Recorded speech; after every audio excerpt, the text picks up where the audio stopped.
Welcome to TIT news. మన channel మరణిస్తాం. Kamareddy పట్టణంలోని ప్రభుత్వ ఆసుపత్రిలో రక్తహీనతతో చికిత్స పొందుతున్న గర్భిణీ మహిళకు అత్యవసరంగా తక్కువ మందిలో ఉండే ఏ నెగిటివ్ రక్తం అవసరం కావడంతో వారి కుటుంబ సభ్యులు జిల్లా రక్తదాతల సేవా సమితి నిర్వాహకులను సంప్రదించడంతో కామారెడ్డి జిల్లా రాజంపేట మండల కేంద్రానికి చెందిన లెక్చరర్ రాజాగౌడ్ సహకారంతో వారికి కావలసిన ఏ నెగిటివ్ రక్తం సకాలంలో అందజేయడం జరిగింది.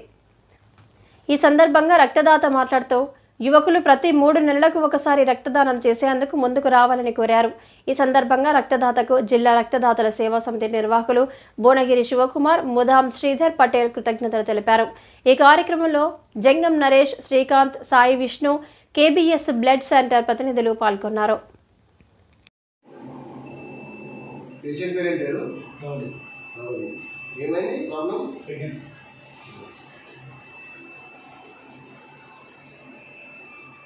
రాజాగౌడ్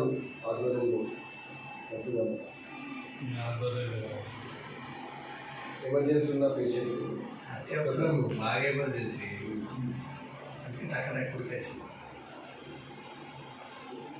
డోరు నీకు ఉన్నాయా